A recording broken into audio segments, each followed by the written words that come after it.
Hello everybody, my name is Disuko and welcome back to another video. In this one, we are talking about the only pastel nautilus that I got sent out for mod work and recently received back. This thing is so cool. I just figured I would make a little overview video talking about it, maybe do a little cinematic, because this is genuinely the coolest balisong I own. It's my favorite in the way it flips, it's my favorite in the way it looks. It's overall, it has a great story to it. I just love this thing. So, yeah, I suppose let's get into it.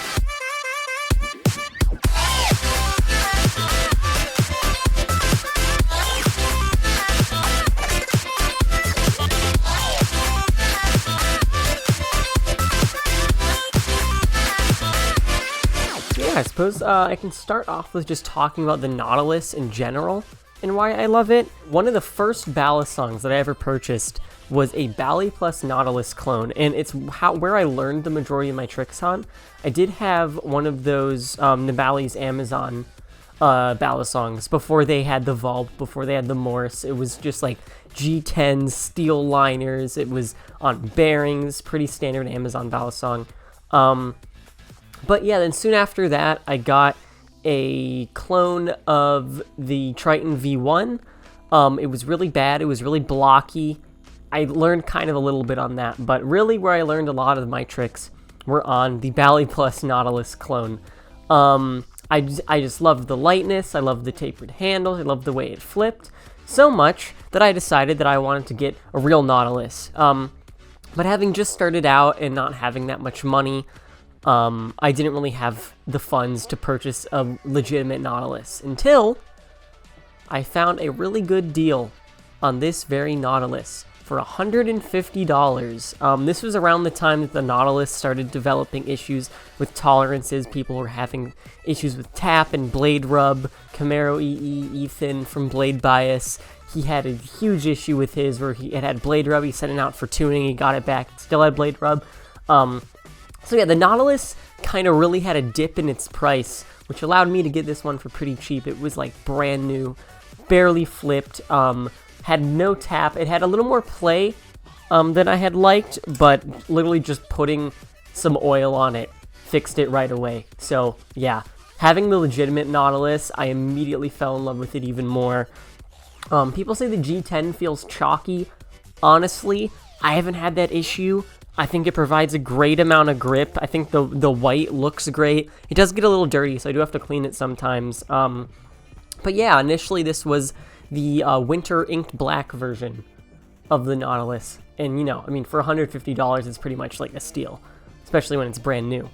So yeah, I loved my Nautilus so much that I really just wanted to give it something awesome, do something really cool with it. So after kind of going back and forth on it for a while, I pitched the idea to Andrew Myers, a pretty well-known modder. If you don't know him, he does anodization, he does tuning, Cerakote, a bunch of different balisong maintenance and mod things, so definitely go check him out. But I proposed to him the idea of doing Cerakote on my Nautilus, and this really, I haven't seen many people Cerakote balisongs in like these lighter colors, so I thought it would be pretty cool. My initial plan was just to have the blade be full white and then just get blue and pink on the handles, which I did end up doing. It was pretty much like he was almost done with it.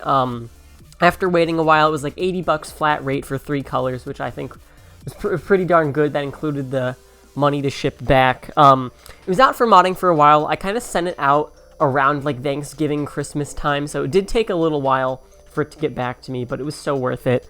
Yeah, it does have this really cool splatter effect on the blade. I actually wasn't initially planning on doing this, but I saw this super sick green and black Nautilus that Andrew also did, and it had some really cool like this splatter effect on the blade, and I was like, that would make the blade of mine look astronomically cooler. So I hit him up. I was like, hey, sorry if it's too late, but if you could do that splatter thing on the blade, with the blue and the pink, that would be really cool. And the man, the myth, the legend, Andrew Myers, he did this. He bought the Cerakote stuff and he did it himself, because he'd already gotten the parts back from the dude who usually does the Cerakote. And oh my gosh, he did such a great job. This thing looks so sick. He even sent in an extra free pair of pink hardware, which I put in it. So yeah, it's okay, it's fine. So yeah, that's pretty much the story of this Nautilus. I guess I'll just throw up a little cinematic right now, but if you have any questions about it, like the modding process or anything like that, I guess put them in the comments. This thing is super great. It's genuinely my favorite balisong. It's a grail. I would never sell it or trade it or anything. I plan on keeping hold of this thing for a very long time. So yeah, hope you enjoyed this video. I'll see you in the next one, and enjoy the little cinematic.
Damn it.